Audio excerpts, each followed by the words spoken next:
Hello everyone, मेरे YouTube channel UPSC notes by Shikha में आपका स्वागत है।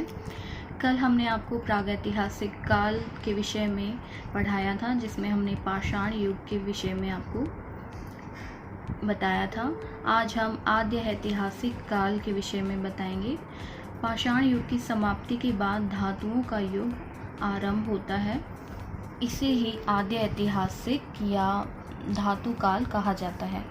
हड़प्पा और वैदिक संस्कृति की गणना इस काल से ही की जाती है। यानी आद्य ऐतिहासिक काल में धातुओं का प्रयोग करना शुरू कर दिया था मानव ने।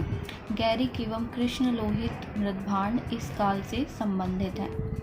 इस काल में ताम्रपाषाण संस्कृतियाँ आती हैं। ताम्रपाषाण संस्कृतियों को कैल्कोलिथिक भी बोलते हैं।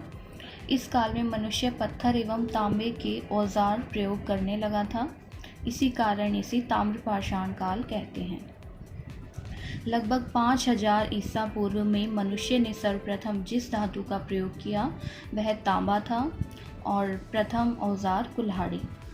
ताम्रपाषाण संस्कृतियाँ कृषक ग्रामीण संस्कृतियाँ थीं, यानी ये लोग कृषि करते थे, कृषि के द्वारा अपना जीवन निर्वाह करते थे। इस काल की प्रमुख संस्कृतियाँ हैं। पहली है बनास अहाड़ संस्कृति, जो राजस्थान में पाई गई। इसके प्रमुख स्थल हैं बनास, अहाड़, बालाथल और गिलुंड। अहाड़ को तांबवती भी कहा जाता है क्योंकि यहाँ पर बड़े पैमाने पर तांबा मिलता था। इस संस्कृति का कालक्रम 2100 से 1500 ईसा पूर्व के बीच रखा गया है। अहाड़ के लोग पत्थर के बने घरों में रहते थे। गिलोन इस संस्कृति का स्थानीय केंद्र माना गया है। यहाँ से पकी ईंटों के निर्माण के साक्ष्य मिलते हैं। यहाँ से तांबे की बनी कुल्हाड़ियाँ, चूड़ियाँ और चादरें प्राप्त हुई हैं। दूसरी संस्कृति है कायथा संस्कृति, जो मध्य प्रदेश में पाई गई। इसके प्रमुख स्थल हैं कायथा और एरण। कायथा की मृदभांडों पर प्राक हड़प्पन और हड़प्पोत्तर संस्कृति के प्रभाव दिखाई देते हैं। यहाँ से स्टेटाइट व कार्नेलियन जैसे कीमती पत्थरों के हार प्राप्त हुए हैं। एरण अभिलेख से सती प्रथा के प्रथम अभिलेखीय साक्ष्य मिलते हैं। ताम्रपाषाण कालीन मालवा संस्कृति, जिसका कालक्रम 1700 से 1200 ईसा पूर्व है। इसके प्रमुख स्थल हैं कायथा, एरण और नवदाटोली। मालवा मृदभांड अपनी उत्कृष्टता के लिए जाने जाते हैं। नवदाटोली से विभिन्न कृषि फसलों के साक्ष्य मिलते हैं, जैसे गेहूं, चावल, मसूर, उड़द, मूंग, मटर, बेर, अलसी, कपास, रागी, बाजरा। अब है जोरवे संस्कृति, जो महाराष्ट्र में मिली। उसका कालक्रम है 1400 से 700 ईसा पूर्व।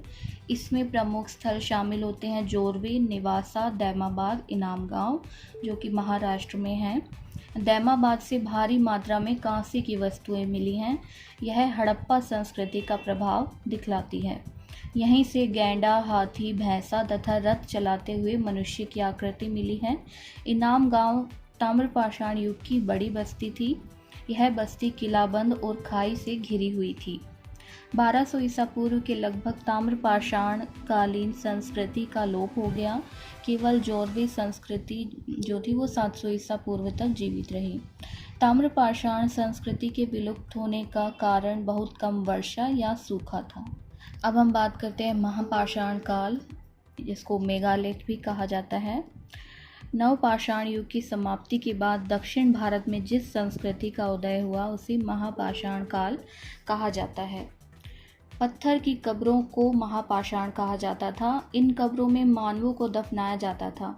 महापाषाण काल से संबंधित लोग साधारणतः पहाड़ों की ढलानों पर रहते थे।